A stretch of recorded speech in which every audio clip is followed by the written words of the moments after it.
Hello and welcome दोस्तों, मेरा नाम डिकेंस और मैं आज आप लोग के सामने बीपीएससी मेंस जीएस 1 का सेक्शन 2 का टॉपिक जो करंट अफेयर्स है इंडिया का एक टॉपिक लेकर आया हूँ। जो जो जो ये भी बहुत मोस्ट इंपॉर्टेंट टॉपिक है, जो कि पूछने का इसका बहुत ज़्यादा चांस है। इसका नाम है India Australia economic cooperation and trade agreement. ये बेसिकली हम लोग कल डिस्कस किए थे, बहुत सारे ट्रेड एग्रीमेंट्स के बारे में डिस्कस किए थे, ट्रेड डील के बारे में डिस्कस किए थे, और उसके बाद हम लोग इंडिया यूएई का ट्रेड डील के बारे में डिस्कस किए थे ना गौतम।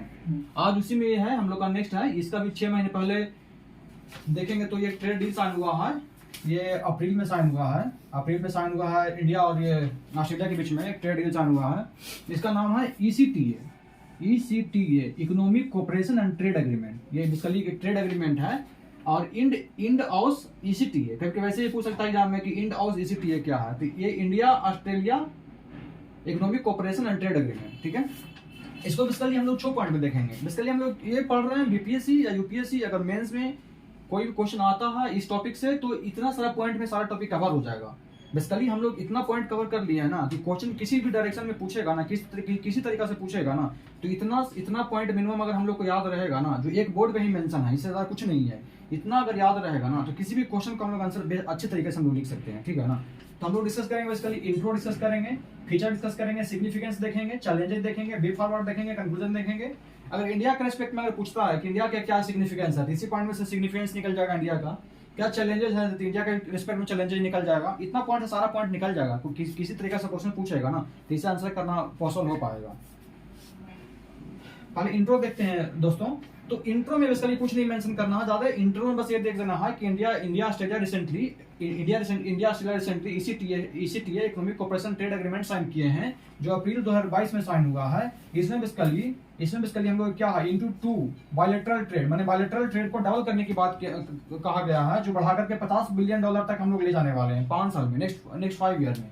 ये हम लोग का मेन इसका थीम है। और इसमें basically easy movement of people, goods and services. हम लोग बेसिकली 2 चीज पर फोकस कर रहे हैं। बहुत सारी चीज इसमें आएगा, लेकिन इंट्रो में हम लोग ये मेंशन कर देंगे क्योंकि ये मोस्ट इंपोर्टेंट टॉपिक है कि हम लोग अपना ट्रेड डील के थ्रू ना अपना जो ट्रेड है बायलैटरल ना, उसको डबल करना चाहते हैं, डबल करके ऑलमोस्ट $50 बिलियन तक ले जाना चाहते हैं। और मतलब कि ट्रेड डील के थ्रू ये देख रहे हैं ना कि पीपल टू पीपल मूवमेंट है ना, या पीपल मूवमेंट या गुड्स मूवमेंट या सर्विसेज मूवमेंट है ना, इजी हो जाए। इसमें इंट्रोडक्शन में आ जाएगा तो लगेगा कि हाँ थोड़ा सा जनरल ओवरव्यू मिल जाएगा। उसके बाद हम लोग देखेंगे कि अब फीचर्स देखते हैं। तो फीचर्स में क्या होता है ना, कोई भी ट्रेड डील अगर होता है ना, तो कल हम लोग बताए थे कि कोई भी ट्रेड डील होता है ना तो उसका एक ना बहुत ही की स्पेसिफिक फीचर होता है, जो कि हर ट्रेड डील का अलग अलग फीचर होता है। किसी ट्रेड डील का कुछ टारगेट होता है, किसी का कुछ टारगेट होता है। तो हर ट्रेड डील का ना कुछ एक स्पेसिफिक टारगेट होता है, जो कि मोस्ट इंपोर्टेंट फीचर होता है। उसके अलावा भी कुछ फीचर होता है, जैसे कि हम लोग पढ़े थे कि टेक्निकल बैरियर टू ट्रेड पढ़े थे, TBT पढ़े थे, सैनिटरी एंड फाइटोसैनिटरी मेजर्स पढ़े थे, उसके बाद टेलीकम्युनिकेशन देखे थे। उसके बाद हम लोग देखे थे कि कस्टम जो ड्यूटी लगाता है कोई भी कंट्री, तो उसका जो प्रोसीजर्स है उसको इजी करने का प्रोसीजर्स है। तो कुछ मेजर्स होगा ना जो हर ट्रेड डील में आएगा, वो जनरल पॉइंट्स आएगा। और कुछ जो स्पेसिफिकेशन होगा, कुछ जो फीचर्स होगा ना जो हर ट्रेड डील का न्यू होगा, डिफरेंट होगा, वो इंपॉर्टेंट है। तो उसको हम लोग बेसिकली एक की फीचर्स को एक सर्कल बना के लिख रहे हैं ताकि आंसर को थोड़ा हाईलाइट करके लिखा जा सके। और ये 7 पॉइंट है जो कि इसका मोस्ट इंपोर्टेंट है और ये अलग है। उसमें कहा गया है कि इंडिया का 96% of Indian export duty free. India से जो भी एक्सपोर्ट करते हैं हम ऑस्ट्रेलिया में, तो उसमें से अगर हम 100 आइटम भेजते हैं ना, उसमें से 96 आइटम हमारा ना ड्यूटी फ्री होना चाहिए, उसका कोई चार्ज नहीं होना चाहिए। 96% ऑस्ट्रेलिया से जो हम लोग मंगा रहे हैं इंडिया में, या कहें कि ऑस्ट्रेलिया का जो एक्सपोर्ट है इंडिया, वो 85% उसका जो एक्सपोर्ट है ना उस पर ड्यूटी फ्री होगा। मैंने 85% उसका सामान हमारे पास जो आएगा ना उस पर ड्यूटी नहीं लगेगा। लेकिन हम लोग बात कर रहे हैं 100% ड्यूटी फ्री करने की। इंडिया का जो एक्सपोर्ट जो हो रहा है ना, अभी तो ये 96% के आसपास है, तुरंत मतलब लागू हो गया है, मतलब कि ट्रेड डील साइन हुआ और ये इंप्लीमेंट हो गया है 96% वाला। बट हम लोग नेक्स्ट 5 ईयर में धीरे धीरे बढ़ा करके ना, जो इंडिया का एक्सपोर्ट है ना उस पर जो हम लोग को ड्यूटी लगता है ना, 100% को ड्यूटी फ्री बनाना है, ठीक है। अस्टेम मतलब क्या होता है? अस्टेम जो है ना, अस्टेम का मतलब होता है, ST का होता है science and technology, science and tech, E से होता है इंजीनियरिंग, M से होता है मैथ। जो science and technology, engineering and mathematics के जो स्टूडेंट हैं, जो ग्रेजुएट हैं, अगर वहां पढ़ने जाते हैं तो उनका जो है ना extended post study work visa होगा। मतलब वहाँ पढ़ने के बाद ना, वहाँ उनको अगर पढ़ने का अगर वीजा खत्म हो जाता है, जो पढ़ने के लिए जा रहे हैं, हायर एजुकेशन के लिए जा रहे हैं, और इस तीन फील्ड में अगर वहाँ स्टडी कर रहे हैं, साइंस एंड टेक्नोलॉजी, इंजीनियरिंग और मैथमेटिक्स, तो उनका वीजा एक्सपायर करने के बाद भी ना उनको वर्क करने के लिए अलग से वीजा दिया जाएगा। ये स्टेम है, ठीक है।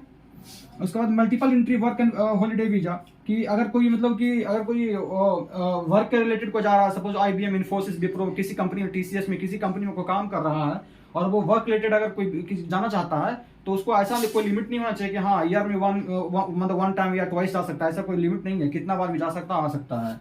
यही तो है multiple entry work and holiday visa. अगर कुछ तुम हॉलीडे बनाना चाहते हो, या कुछ भी किसी पर्पज से हॉलीडे मनाने जाना चाहते हो फैमिली के साथ में, तो मल्टीपल टाइम जा सकते हो, आ सकते हो, या ऐसा इसमें प्रोविजन किया गया है।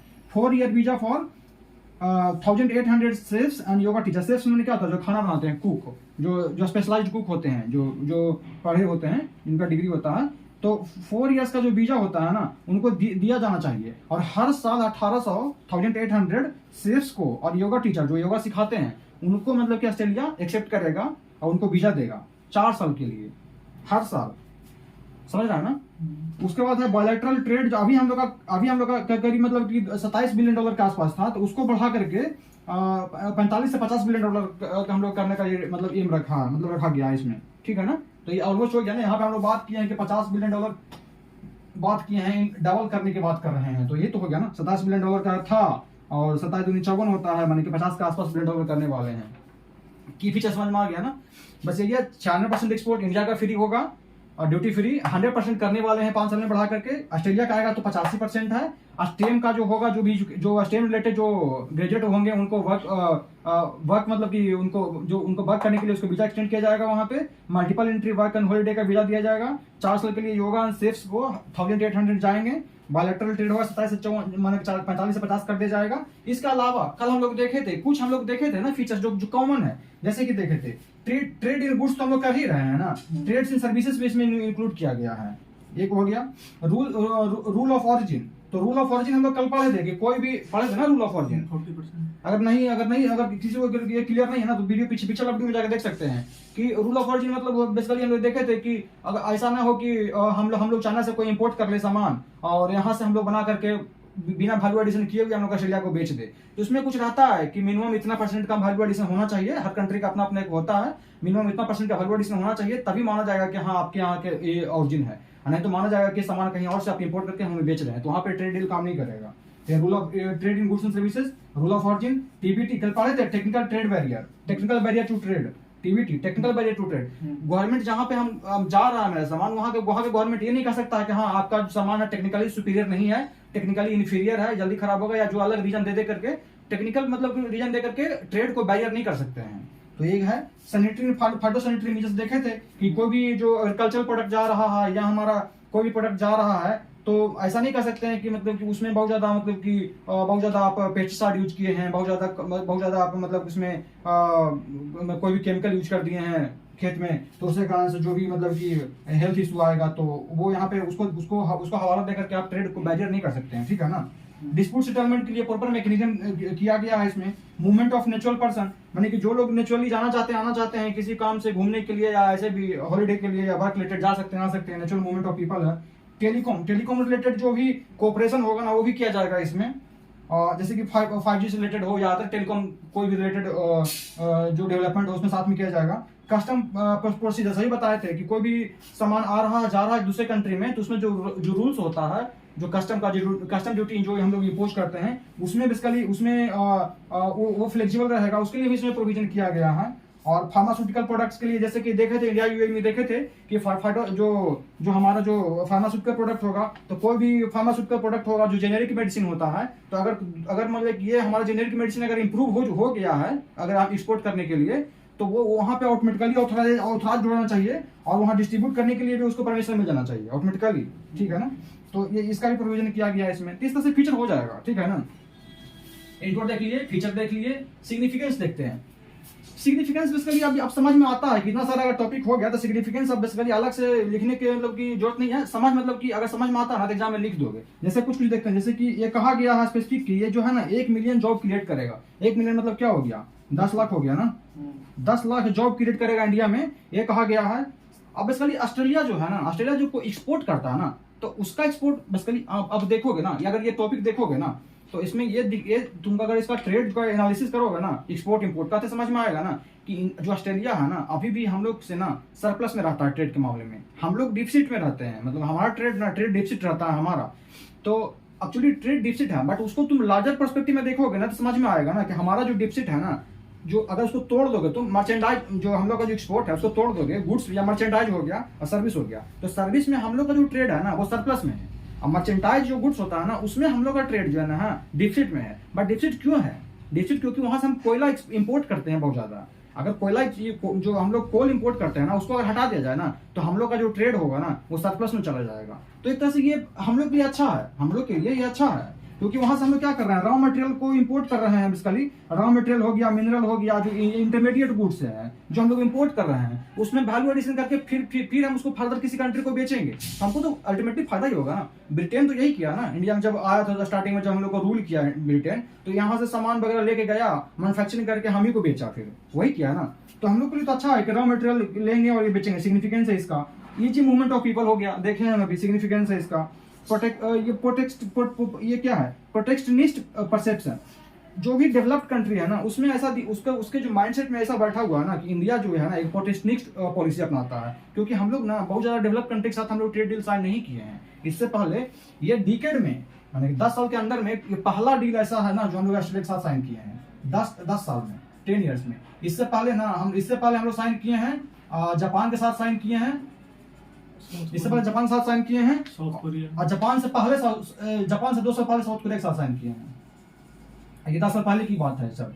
2011 में लगता है इसके साथ साइन किए हैं, और 2009 में इसके साथ साइन किए हैं, जो 2010 में एक्टिव हुआ था। तो ये सब बहुत पुराना हो चुका है। तो डेवलप कंट्री को ऐसा लगता है ना कि इंडिया बहुत प्रोटेक्शनिस्ट पॉलिसी अपनाता है, किसी डेवलप कंट्री के साथ ट्रेड ऐसा नहीं करता। एक्चुअली हम लोग को लॉस होगा, डेवलप कंट्री के साथ कर लेंगे तो हमारा मार्केट उतना कंपटीटिव है नहीं, हमारा लॉस हो जाएगा। तो हमको अगर अलग से हम लोग का ना, एक अलग से हम लोग का वो देगा ना, प्रेफरेंस देगा ना, तभी करेंगे। देखो ना, प्रेफरेंस दिया गया, हम उसको 96% एक्सपोर्ट कर सकते हैं ड्यूटी फ्री, वो हमको 85% ही कर सकता है। उसका जो मिल्क प्रोडक्ट्स है ना, अभी भी हम लोग अपने मार्केट से बाहर रखे हैं ऑस्ट्रेलिया वाले का मिल्क प्रोडक्ट, या उससे जो भी प्रोडक्ट रिलेटेड चीज है, उसका जो अलग कुछ भी उसका जो मिल्क से जो प्रोडक्ट बनता है, और हाई एंड कोई प्रोडक्ट है जो थोड़ा अलग तरह का प्रोडक्ट है, कंसंट्रेटेड प्रोडक्ट है, मिल्क का बनता है, जैसे मिल्क का बहुत अलग चॉकलेट बनता है, कुछ और भी बनता है, तो वो सब इंपोर्ट कर सकते हैं। बट डायरेक्ट जो मिल्क का जो प्रोडक्ट होता है ना, जैसे दूध, दही, ये सब है ना, वो सब का हम अभी योगर्ट वगैरह जिसको बोलते हैं, योगर्ट वगैरह होता है ना, दही, तो वो सब अभी भी हम अपने मार्केट से बाहर रखे हैं, ट्रेड डील से बाहर रखे हैं। तो ये सब हो जाएगा ना, और ये सबसे स्ट्रॉन्गर इंडो पैसिफिक बनेगा ना। अब देखेंगे कि ये इसमें ना हायर एजुकेशन जो परस्यू करने के लिए जाते हैं, वो ज्यादा नंबर ऑफ जाएंगे अब, क्योंकि पॉलिसी हम लोग अच्छा रहेगा तो ज्यादा लोग जाएंगे। रिजिलियंट सप्लाई चेन देखे थे ना, अगर अच्छा मतलब कि रिलेशन रहेगा, यहाँ पे इंडिया है, यहाँ पे ऑस्ट्रेलिया है, अभी ऑस्ट्रेलिया इंडिया दोनों चाइना पे बहुत ज्यादा डिपेंडेंट है ना। अगर चाइना के साथ दोनों का इशू रहता, क्योंकि दोनों ये डेमोक्रेसी है, बट ये तो डेमोक्रेसी है नहीं, यहाँ पे तो मतलब डिक्टेटरशिप टाइप पे थोड़ा चलता है। तो दोनों का क्या है ना कि सप्लाई चेन खराब हो सकता है अगर चाइना पर ज्यादा डिपेंडेंट रहे तो डिपेंडेंसी हटा करके, चाइना से डिपेंडेंसी हटा करके हम लोग अपने सप्लाई चेन को अपना इंप्रूव करना चाहते हैं, रेजिलिएंट बनाना चाहते हैं। ठीक है, इसी तरह से ये हमारा हो गया सिग्निफिकेंट। चैलेंजेस देख लेंगे, चैलेंजेस में कुछ खास नहीं है। और क्या है ये इन्वेस्टमेंट प्रोटेक्शन। हाँ, एक चैलेंज सबसे मोस्ट इंपोर्टेंट ये है कि इसमें ना हम लोग जो किसी कंट्री के साथ हम लोग अपना ट्रेड डील साइन कर रहे हैं ना, तो उसमें हम लोग ना अपना इन्वेस्टमेंट प्रोटेक्शन को ऐड नहीं करते हैं। हम लोग इन्वेस्टमेंट हम लोग कंट्री में कितना आएगा, क्यों आएगा, कैसे आएगा, और किस प्रोसीजर से आएगा, उसको कैसे प्रोटेक्ट करेंगे, उसके लिए अलग से हम लोग इन्वेस्टमेंट के लिए हम लोग डील साइन करते हैं। तो ये इसमें मतलब क्या है कि ये एक इशू है। अगर ये होलिस्टिक रहेगा इन्वेस्टमेंट का भी, तो ज्यादा बेनिफिट मिलेगा ना। अब जैसे कि इन्वेस्टमेंट प्रोटेक्शन नहीं है, माने कि ऑस्ट्रेलिया के लोग हमारे यहाँ इन्वेस्ट करने आएंगे, तो उनको हम लोग प्रोटेक्शन प्रोवाइड नहीं कर रहे हैं। उनको कभी भी कोई इशू आ सकता है और उनको प्रॉब्लम हो सकता है। तो उसके लिए होता है ना कि एक सेट ऑफ प्रोसीजर्स होता है, सेट ऑफ रूल्स होता है, जो कि पहले से डिफाइन होता है, किस तरीके से आप कीजिएगा आपको प्रोटेक्शन मिलेगा। तो ऐसा कोई प्रोटेक्शन है नहीं, तो ये इसका चैलेंजेज है। इन्वेस्टमेंट कम आएगा। अब कल हम लोग पढ़े थे कि CECA पढ़े थे, CEPA पढ़े थे, comprehensive economic cooperation agreement, comprehensive economic partnership agreement. जैसे ये है ना, ये CECA में कन्वर्ट हो जाएगा बाद में, कंप्रिहेंसिव इकोनॉमिक कोऑपरेशन एग्रीमेंट में कन्वर्ट हो जाएगा ये बाद में। ये अभी इंटरिम है, ये अभी जो है ना ECT है ना, interim economic cooperation trade agreement है। ये क्या है अभी, ये इंटरिम है। ये धीरे धीरे इसका पूरा फीचर्स अभी ओपन नहीं हुआ है। धीरे धीरे देख लो, बढ़ा करके बाद में 5 साल में बढ़ाने के लिए बात कर रहे हैं। तो ये हमारा अभी इंटरिम है, और ये धीरे धीरे ना ये अगर पूरा फुल फ्लेज अप्लाई हो जाएगा ना तो ECA में कन्वर्ट हो जाएगा, कॉम्प्रिहेंसिव इकोनॉमिक कोऑपरेशन एग्रीमेंट, ठीक है। तो अगर सही से अगर हम लोग इसको अगर सही से इम्प्लीमेंट नहीं कर पाए ट्रेड डील को, तो ये यहाँ पे जाने में प्रॉब्लम हो जाएगा ना। तो ये देखना है कि कैसे ये चैलेंज है कि इंडिया के, ये दोनों के लिए चैलेंज है कि कैसे हम लोग अपना इनहेंस कर पाते हैं अपना ट्रेड डील को। तो ये सब चैलेंज में 3-4 पॉइंट लिख देंगे, कुछ और दिमाग में आ रहा है तो वहाँ पे ऐड कर सकते हो, कुछ ये नहीं है hard and fast rule. Way forward में क्या है, इन्वेस्टमेंट प्रोटेक्शन नहीं है, तो इसको वे फॉरवर्ड में लिख सकते हैं कि हाँ हम लोग इन्वेस्टमेंट प्रोटेक्शन को इसमें ऐड कर सकते हैं। तो ये कंपनी थर्ड नंबर चैलेंज है। हाँ मतलब ये है कि हमारा जो इंडिया में कंपनी है ना वो उतना कम्पिटिटिव नहीं है, तो वहाँ हम लोग का भी इशू आ सकता है, वो चैलेंज हो सकता है। तो कम्पिटिटिव बनाना है हम लोग को, और कम्पिटिटिवनेस नहीं है तो बेसिकली 2 चीज जो चैलेंज है उसी को वे फॉरवर्ड में लिख सकते हैं कि इन्वेस्टमेंट प्रोटेक्शन को ऐड कर सकते हैं इसमें, और अपना कम्पिटिटिवनेस बढ़ा सकते हैं अपना कंपनी को, ताकि दोनों का ट्रेड डील हेल्दी रह सके। और एक एपेक है, एपेक बेसिकली क्या है ना कि एशिया पैसिफिक का जो रीजन है ना, इधर एशिया पैसिफिक का जो रीजन है ना, ये वाला रीजन है ना, ये वाला उसका 21 कंट्री है ना, 21 कंट्री ना मिल करके ना एक मतलब कि एक मतलब कि ग्रुप बनाया है, जिसमें कि बेसिकली फ्री ट्रेड डील के बारे में बात करते हैं, एशिया पैसिफिक इकोनॉमिक कोऑपरेशन। तो इसमें बेसिकली ना इसमें इंडिया नहीं है। तो इंडिया को जब इंडिया ऑस्ट्रेलिया के साथ इतना अच्छा रिलेशन है, इंडिया जापान के साथ इतना अच्छा रिलेशन है, इंडिया यूएस के साथ में भी बहुत सारा जो कि इंडो पैसिफिक इकोनॉमिक फ्रेमवर्क में या फिर क्वाड में साथ है, और सबके साथ इतना अच्छा रिलेशन है, तो इंडिया अब इसके मेंबर भी बन सकता है, और ये ग्लोबल लेवल पे ना एक अच्छा इमेज अपना डेवलप कर सकता है, और उसका भी इकोनॉमिक बेनिफिट भी ले सकता है ना।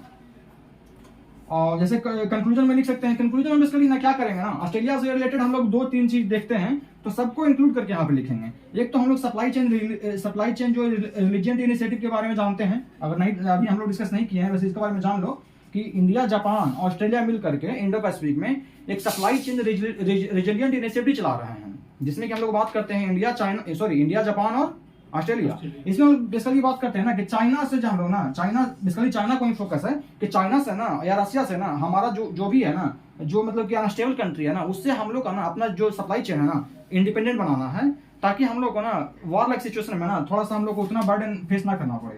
तो इसमें तीन कंट्री हैं, और क्वाड में जानते ही हो कि ऑस्ट्रेलिया भी है और यूएस जापान भी है, और ECTA में तो है ही ये फिर। तो इस तरह से SCRI हो गया, क्वाड हो गया, उसके अलावा दोनों के साथ साथ होने के साथ साथ हम लोग का कोऑपरेशन भी, हम लोग का इकोनॉमिक कोऑपरेशन भी हो रहा है। तो ये बेसिकली क्या होगा, अब तीनों को लेते हुए कंक्लूड कर देंगे कि इससे हमारा लोगों का इकोनॉमी बढ़ेगा, वेल बीइंग बढ़ेगा ना, तो हम लोग का लिविंग स्टैंडर्ड सुधरेगा। ये दोनों के लिए बेटर है इकोनॉमिक ये कोऑपरेशन वगैरह। तो हो गया गाइस, ये सारा टॉपिक है, एक ही स्लाइड में मैं सारा कवर कर दिया हूँ। इतना पॉइंट याद रहेगा तब सारा आंसर लिख सकते हैं। तो ओके गाइस, थैंक यू, कल मिलते हैं नेक्स्ट टॉपिक के साथ। Thank you.